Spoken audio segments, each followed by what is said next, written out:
Hello friends, TGT PGT series के अंतर्गत literature में अभी तक हमने विलियम वर्ड्सवर्थ की बायोग्राफी पढ़ी, उनकी इम्पोर्टेंट पोएम्स पढ़ी।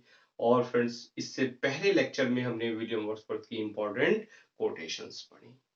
फ्रेंड्स, उन्हीं कोटेशंस में और कुछ पोएम्स ऐसी हैं जिनकी इम्पोर्टेंट कोटेशंस अभी हमें पढ़नी है। तो फ्रेंड्स, उन इम्पोर्टेंट कोटेशंस को आज हम यहाँ इस लेक्चर में डिस्कस करेंगे। और फ्रेंड्स, इन दोनों लेक्चर के बाद मींस इससे प्रीवियस लेक्चर और इस लेक्चर के बाद कोई भी कोटेशन इम्पोर्टेंट आपको एग्जाम्स के लिए नहीं बचेगी। मींस आपकी सारी तैयारी हो चुकी होगी और कोटेशंस आपको इजीएस्ट वे में मिल चुकी होगी। तो चलिए फ्रेंड्स, शुरू करते हैं। आज हम यहाँ डिस्कस करेंगे फ्रेंड्स इमोर्टलिटी ओड की कोटेशंस को।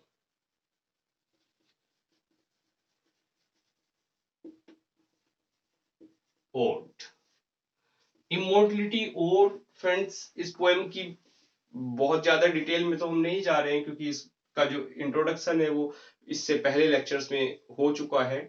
तो यहाँ हम सीधा टू द पॉइंट आते हैं और यहाँ जो कोटेशंस हैं उनकी हम बात करते हैं। इस पोएम की ओपनिंग लाइन है वो क्या है? There was a time when meadow grove grew and stream. There was a time की एक समय था। Clear friends? When meadow grew and stream, meadow Grove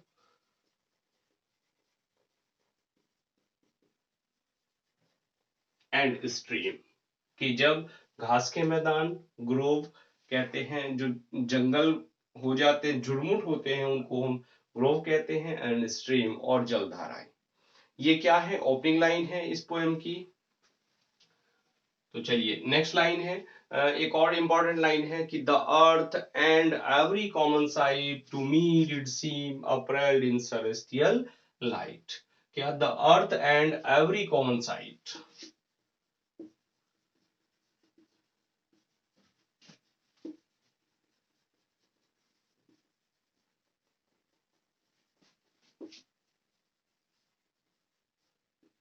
कि अर्थ यानी पृथ्वी और प्रत्येक कॉमन जो साइट है, दृश्य है, वो टू मी डिड सीम, वो मुझे क्या दिखता है?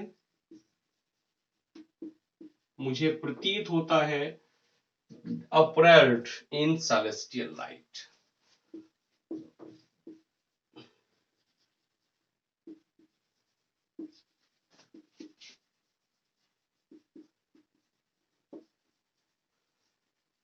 अपरेल कहते हैं कपड़े पहने हुए। क्लियर? और APPARELLED, apparelled. Clear friends? Spelling पहले मिस्टेक हो गई थी तो ये सही स्पेलिंग है। जो पृथ्वी है और प्रत्येक दृश्य है, वो मुझे ऐसे प्रतीत होता है कि जैसे उसने एक दैवीय प्रकाश के वस्त्र पहन लिए हो। सेलेस्टियल लाइट क्या होती है फ्रेंड्स? दैवीय प्रकाश। दैवीय प्रकाश के जो वस्त्र हैं वो पहन लिए हो। बात क्लियर है? The thing which I have seen I now can see no more. आगे एक लाइन में और ये कह रहे हैं द थिंग्स, कि वो वस्तुएं, विच आई हैव सीन, जिनको मैंने देखा है, जो मैं देख चुका हूं, वो वस्तुएं जिनको मैं देख चुका हूं, I now can see no more, I now can see no more, कि वो अब मुझे नहीं दिखाई देंगी। क्लियर? कह रहे हैं जिन वस्तुओं को मैं देख चुका हूं अब मुझे वो नहीं दिखाई देंगी।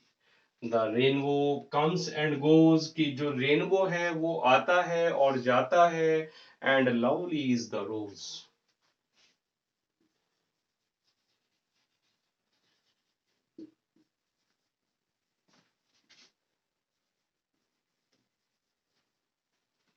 कि जो रेनबो है वो आता है और जाता है, यानी इंद्रधनुष निकलता है और छिप जाता है, एंड लवली इज द रोज,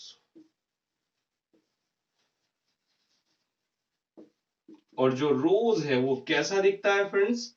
वो प्यारा दिखता है। क्लियर है बात?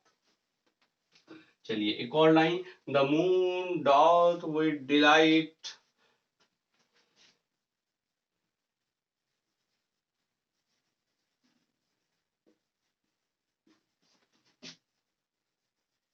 कि जो चंद्रमा है वो तो खुशी के साथ, doth with delight look round her when the heavens are bear.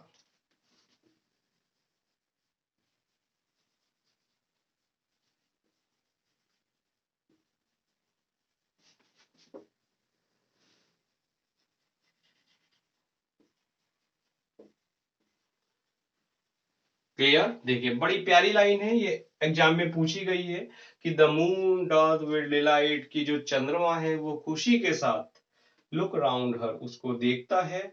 किसको देखता है? कि when the heavens are bare, कि जब स्काई है, हेवंस यहाँ यूज किया फ्रेंड्स स्काई के लिए, यानी आसमान के लिए। जब आसमान बेयर होता है, जब आसमान साफ होता है, जब आसमान नंगा होता है, तब जो मून है वो उसको देखता है। Clear friends? बेयर कहते हैं नेक्ड को, कि जब आसमान नेक्ड होता है तो जो मून है वो उसको खुशी के साथ देखता है। क्लियर है बात?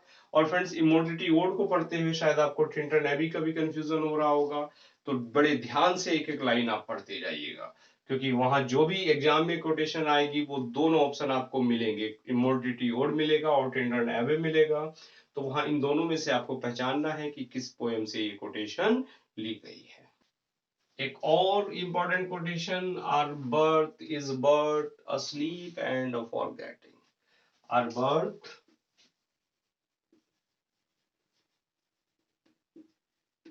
is but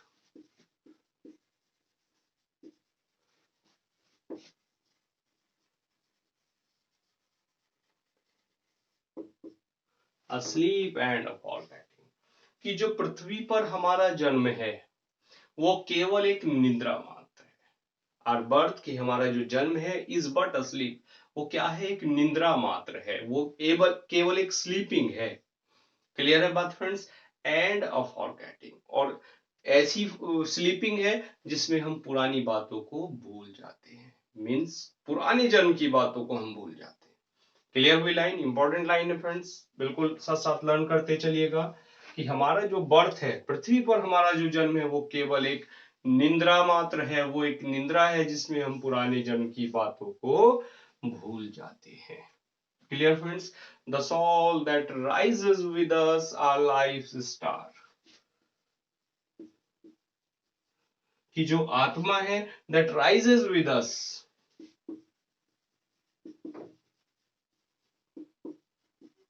जो हमारे साथ जन्म लेती है, हमारी आत्मा जो हमारे साथ जन्म लेती है, are life star,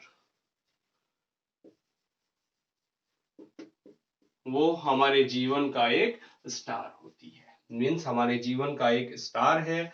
hath had elsewhere its setting,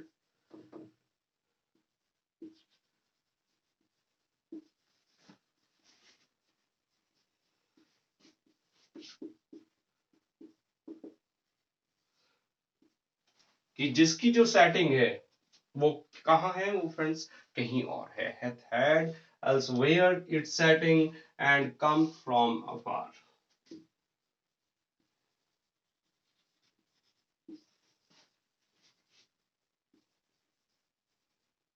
और जो कहीं दूर से आती हुई दिखाई देती है। Clear friends? कि the soul that rises with us, की जो हमारी आत्मा है जो हमारे साथ जन्म लेती है, अ लाइफ स्टार, वो हमारे जीवन की एक स्टार के समान होती है, तारे के समान होती है। Hath had elsewhere its setting, जिसकी जो सेटिंग है वो कहीं और से होती है और कहीं और से आती हुई वो प्रतीत होती है। और फ्रेंड्स इसमें हैथ हैड, शायद ये हैड बाद में है, इसको कंफर्म कर लेना। क्लियर? हैथ हैड ये बाद में ही है friends.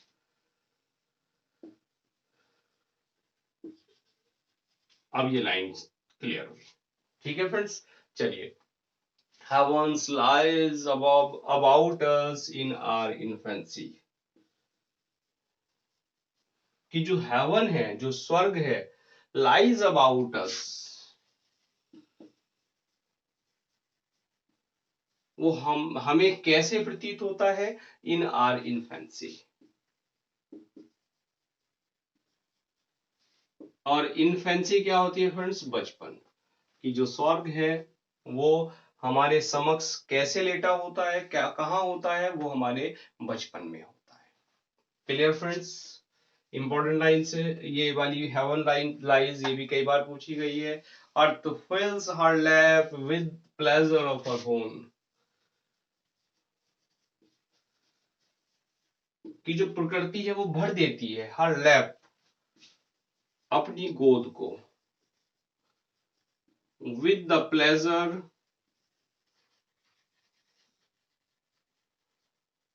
Of her own. Clear? कि अर्थ फिल्स हर लैप, कि प्रकृति अपनी गोद को भर देती है with the pleasure of her own, अपने खुद के आनंदों से। क्लियर है फ्रेंड्स? लाइंस समझ आ रही होंगी, एंजॉय भी कर रहे होंगे। चलिए, इस पोएम में फ्रेंड्स विलियम वर्ड्सवर्थ ने एक बच्चे का जिक्र किया है, और वो लाइन क्या कही है? अ 6 years darling of a pygmy size.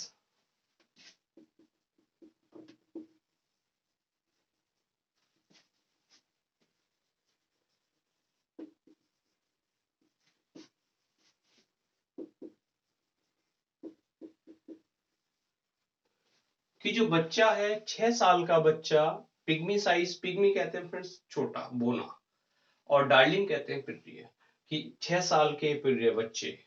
Clear? और यहाँ जो बच्चा रेफर किया है वो किसको रेफर किया है फ्रेंड्स? कॉलरिज के बच्चे को विलियम वर्ड्सवर्थ ने यहाँ बताया है। इस लाइन में जो वो वर्णन करते हैं, वो किस बच्चे को एड्रेस करते हैं, किस बच्चे का वर्णन करते हैं? वो एसटी कॉलरिज के बच्चे का वर्णन करते हैं। क्लियर है लाइन फ्रेंड्स? अगर क्वेश्चन आ जाता है तो आपको समझ होना चाहिए कि ये इसका आंसर ये है। Mighty prophet seer blessed.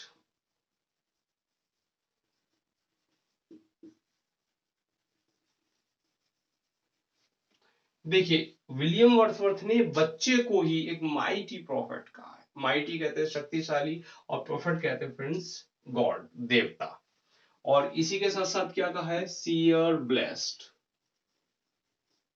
और सीयर ब्लेस्ड, सीयर कहते हैं सुखी, और ब्लेस्ड कहते हैं दृष्टा। कि जो बच्चा है, बच्चे को महान मसीहा, प्रॉफिट कहा है, एक मसीहा कहा है, देवता कहा है, और इसी के साथ साथ एक सुखी दृष्टा कहा है बच्चे को। क्लियर है फ्रेंड्स? तो लाइन आ जाती है कई बार किस पोएम में, ये विलियम वर्ड्सवर्थ ने कहा है। O joy that in our एम्बर्स,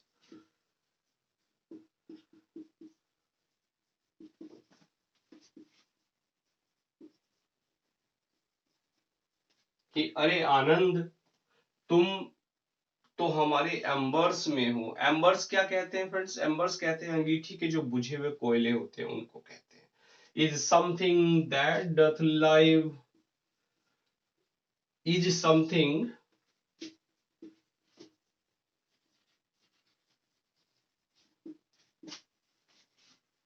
that doth live,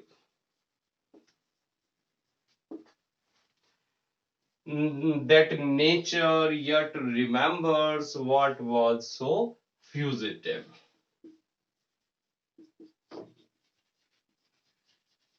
कि जो प्रकृति है वो yet remembers,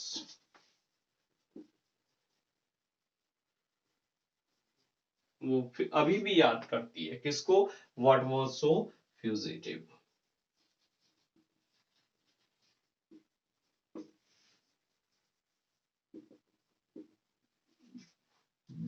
ये लाइन आती है what was so fugitive, इसको समझ लीजिए। देखिए क्या है? और joy that in our embers is something that doth live, that nature yet remembers what was so fugitive। William Wordsworth यहाँ कह रहे हैं कि बड़े आनंद का विषय है। क्या आनंद का विषय है? कि हमारा जो मस्तिष्क रूपी हमारी अंगीठी है, मस्तिष्क रूपी अंगीठी के बुझे कोयले की जो गर्म राख है, वो राख में बचपन एक स्मृति के रूप में जीवित रहता है। क्लियर? और मस्तिष्क उस बचपन की स्मृतियों को, जो बड़ी तेजी से बीत गई होती हैं, उन स्मृतियों को वयस्कता की उम्र तक याद रखता है। क्लियर है बात फ्रेंड्स?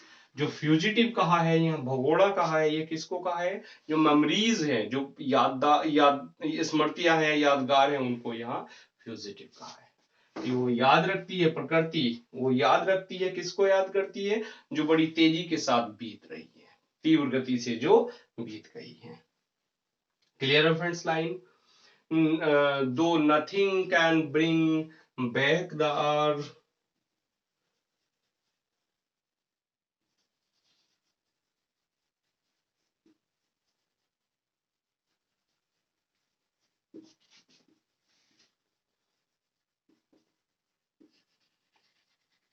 आगे वो क्या कह रहे हैं कि though nothing can bring back the hour, कि कोई भी वापस उस समय को नहीं ला सकता, of splendour in the grass,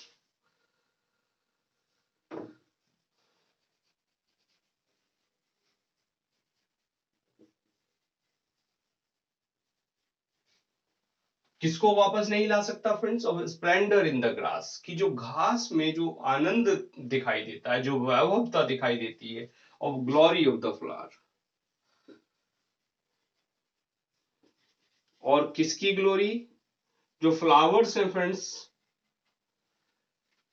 जो फूल हैं, फूलों में जो ग्लोरी दिख रही है, जो शान और शौकत दिख रही है, वो कोई भी वापस नहीं ला सकता। यानी वो कहना चाह रहे हैं कि कोई भी शक्ति, कोई भी पावर उस समय को वापस नहीं ला सकती जिसमें मैं घास और घास में फूलों, घास में और फूलों में उस एक पावर को, एक दिव्य ज्योति को मैं देखा करता था। वो ज्योति, अब वो दिव्य ज्योति कोई भी वस्तु वापस नहीं ला सकती। क्लियर हुई बात लाइन? चलिए फ्रेंड्स, और important quotations, thanks to the human heart by which we live,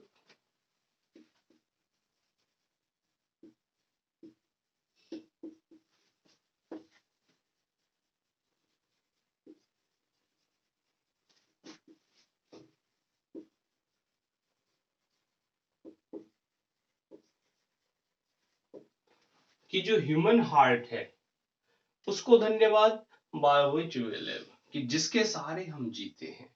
मानव हृदय को धन्यवाद जिसके सहारे हम जीते हैं। To me the meanest flower that blows can give,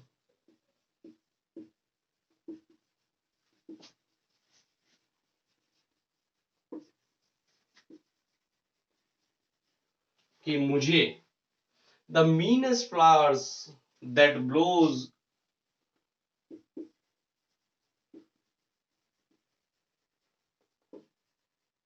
can give, कि जो मीनेस्ट, मीनेस्ट कहते हैं फिर सबसे तुच्छ, कि जो तुच्छ फ्लावर हैं, जो सबसे नीचे के सबसे गिरे हुए फूल हैं, दैट ब्लोज कैन गिव, जो दिखाई देते हैं, जो खिले हुए दिखाई देते हैं, can give thoughts do that do often,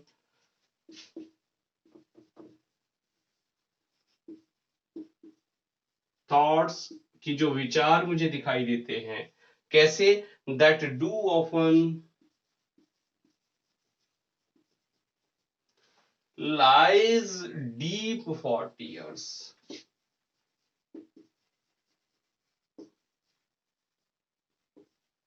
अब देखिए क्या अर्थ हुआ इन दो लाइंस का।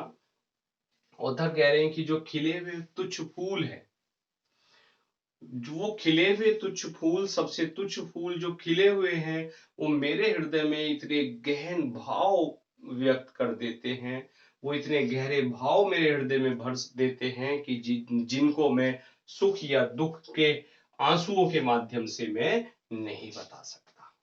Clear? That do often lies deep for tears, कि जिनको मैं आंसुओं के माध्यम से नहीं बता सकता। और कौन भर देते हैं? मीनस फ्लावर्स, की जो तुच्छ फूल हैं वो मेरे हृदय में इतने गहरे भाव भर देते हैं जिनको मैं सुख अथवा दुख के आंसुओं के माध्यम से नहीं बता सकता। एक और important line friends, whether is flat the visionary gleam,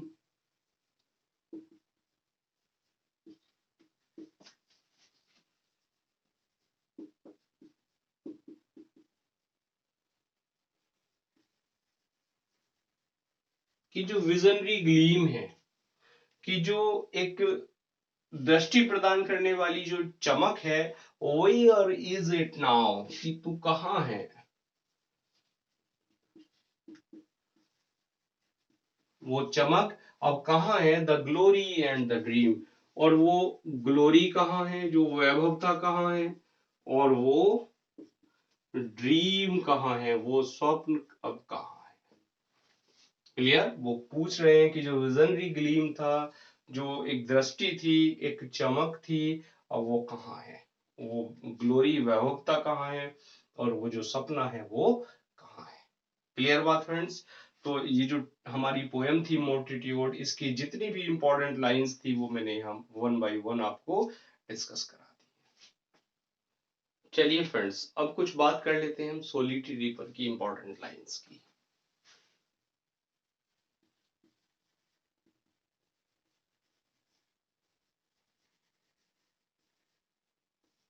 देखिए, सोलिटरी रीपर, इस पोयम के बारे में मैंने आपको बताया था कि ये जो पोयम है वो तब लिखी गई जब विलियम वर्ड्सवर्थ डोरोथी के साथ और कॉलेज के साथ स्कॉटलैंड के फर्स्ट टूर पर थे। और वो कब लिखी गई फ्रेंड्स? वो 1803, 1803 में इनका स्कॉटलैंड का टूर था।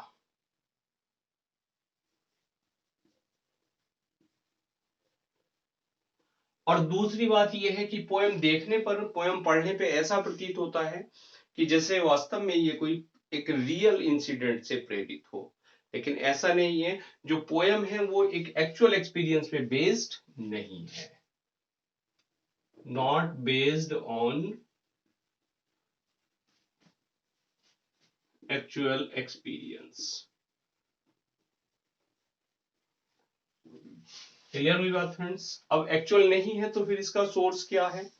देखिए, विलियम वर्ड्सवर्थ के एक फ्रेंड थे, वो थे Thomas Wilkinson.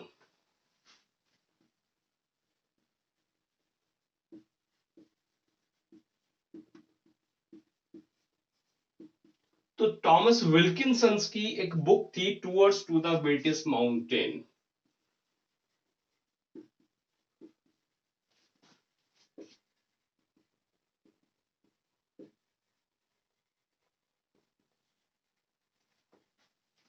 Tour to the British mountain, कि जो ब्रिटिश माउंटेन्स हैं उनका जो टूर, उस टूर, ये बुक का टाइटल था। इस टाइटल पे, इस बुक में विलियम वर्ड्सवर्थ ने एक लाइन पढ़ी, और वो लाइन वास्तव में इस पोएम का सोर्स बन गई। जिस लाइन में लिखा था कि एक लड़की थी जो अर्स लैंग्वेज में गीत गा रही थी, वो अपना हंसिया लिए हुए थी, वो झुकती थी और गीत गाती थी। तो इसी लाइन को पढ़ के विलियम वर्ड्सवर्थ प्रेरित हुए और उन्होंने इस पोएम को कंपोज कर दिया। क्लियर है बात फ्रेंड्स? तो ये सोर्स की बात हो गई। सोर्स क्या था? टॉमस विल्किंसन की book tours to the British mountains. ये माउंटेन्स है, ब्रिटिश माउंटेन्स का एक टूर। Clear friends? अब इसकी कुछ इंपॉर्टेंट लाइंस हम ले लेते हैं। Behold her single in the field, you solitary highland lass. कि behold her single in the field,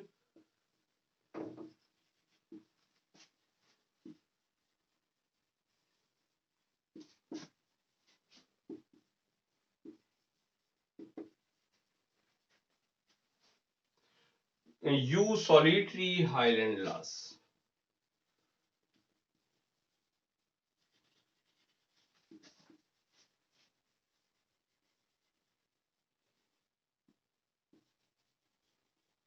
अब देखिए क्या मीनिंग निकलता है इस लाइन का। बिहोल्ड हर, बिहोल्ड कहते हैं देखो, behold her single in the field, कि उस लड़की को देखो जो अकेली है। यू सॉलिटरी हाईलैंडर्स, हाईलैंड कहते हैं पठारी, पहाड़ी, और लेस कहते हैं फ्रेंड्स लड़की को, गर्ल को लेस कहा जाता है। सॉलिटरी कहते हैं अकेली को।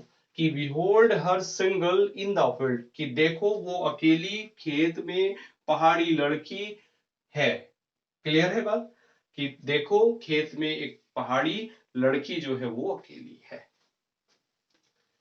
No nightingales did ever chant,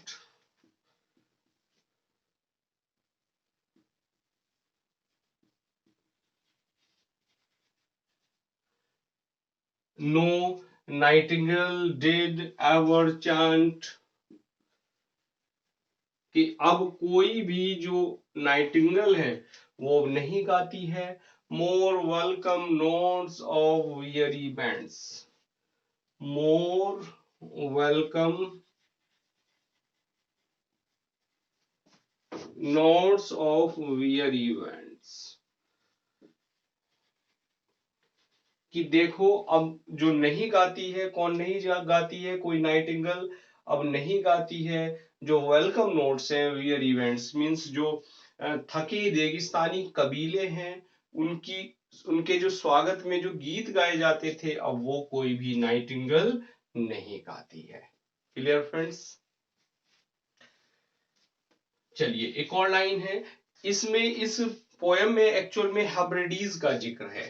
clear friends? A voice so thrilling never was heard, a voice so thrilling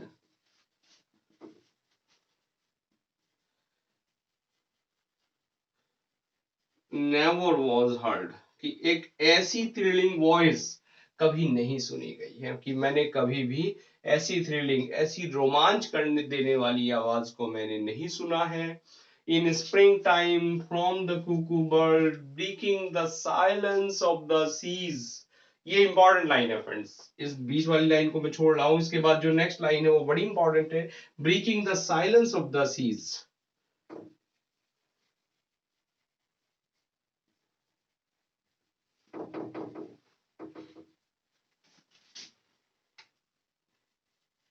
कि मैंने क्या नहीं सुना है, ऐसी आवाज मैंने नहीं सुनी कि जो समुद्र की जो साइलेंस है उसको वो तोड़ दे। Among the farthest हेब्रिडीज,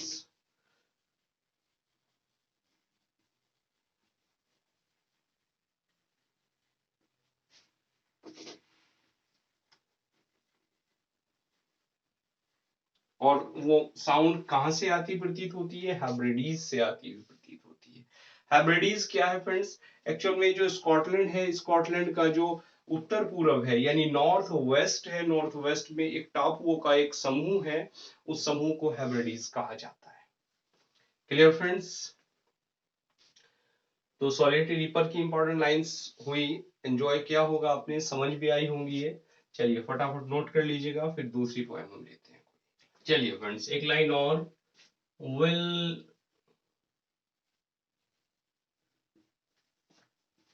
no one tell me what she sing, कि क्या कोई मुझे बताएगा कि वो बच्ची क्या गाती है। ये भी सॉलिटरी रीपर की लाइन है friends. The music in my heart I bore long after it was heard no more, the music in my heart I bore.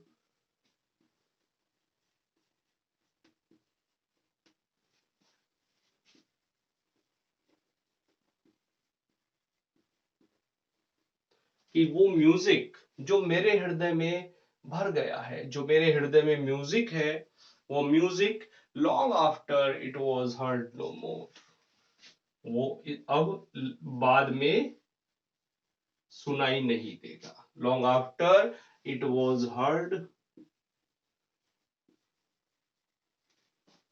No more. Clear बात फ्रेंड्स? ये लाइन दोनों किसकी हैं? The solitary reaper.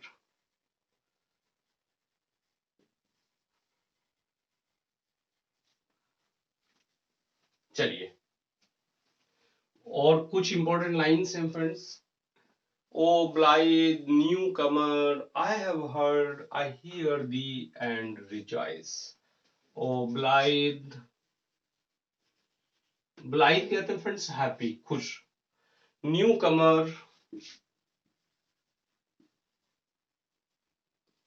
New Qamar means नई आने वाला, जो नया आने वाला है उसको न्यू कमर कहा जाता है। आई हैव हर्ड, वर्ड्सवर्थ कह रहे हैं कि ब्लाइथ अरे खुशी मनाने वाले, नई आने वाली, और आई हैव हर्ड मैंने सुना है, I hear the and rejoice मैं तुम्हें सुनता हूं और आनंदित होता हूं। I hear the and rejoice, मैं तुम्हें सुनता हूं और मैं क्या करता हूं? मैं आनंदित होता हूं। और न्यू कमर किसको कह रहे हैं फ्रेंड्स? To the Kuku. जो कुकू वर्ड है, कोयल पक्षी है, उसको न्यू कमर कह रहे हैं। और ये लाइन जो है ब्लाइथ और न्यू कमर, ये कुकू के लिए कही गई है। Clear friends? My eyes are dim with child's tears.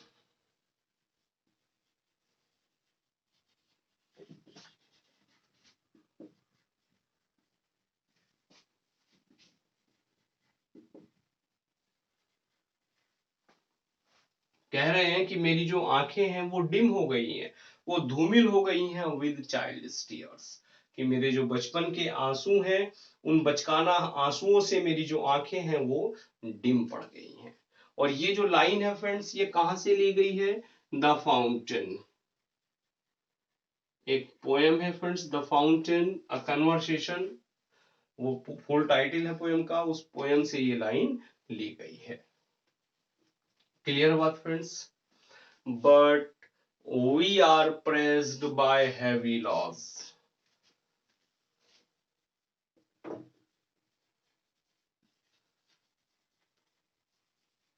कि किंतु हम प्रेस्ड, हम दबे हुए हैं by heavy laws.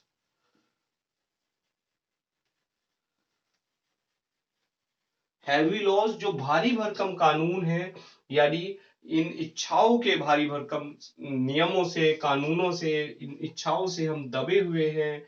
And often glad no more, और प्राय हम खुश नहीं होते। क्लियर है लाइन फ्रेंड्स?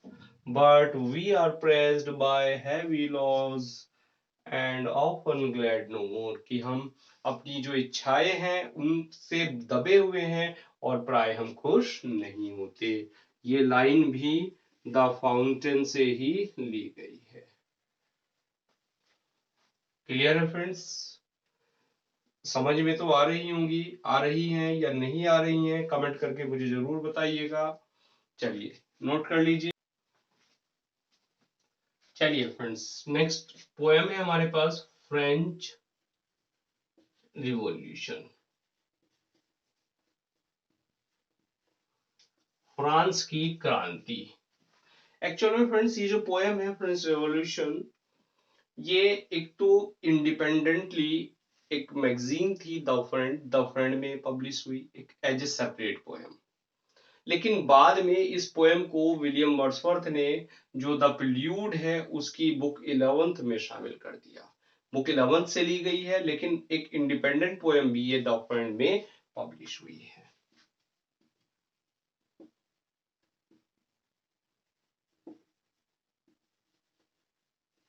Clear friends? और एक्सट्रैक्ट है, किसका एक्सट्रैक्ट है? From the prelude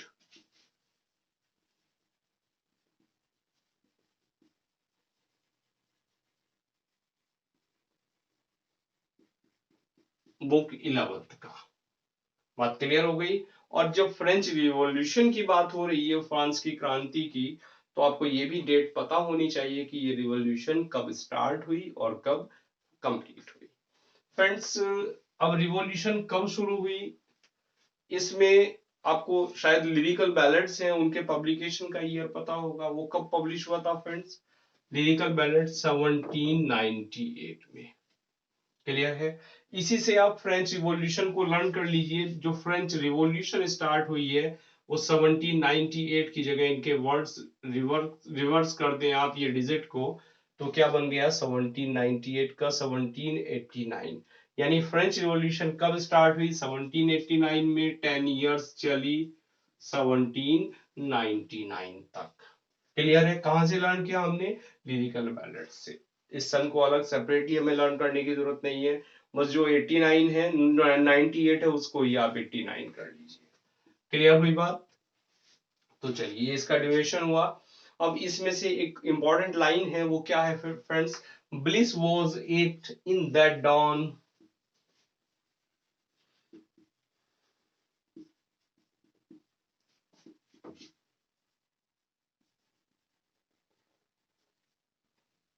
bliss was it in that dawn to be alive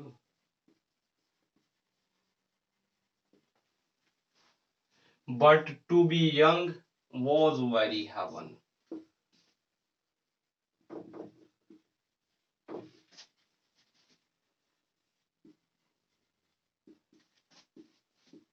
But to be young was very heaven. Was very heaven. अब देखिए इस लाइन का जो मीनिंग है वो क्या है फ्रेंड्स। ब्लिस वॉज, ब्लिस कहते हैं आनंद यानी सुख की बात।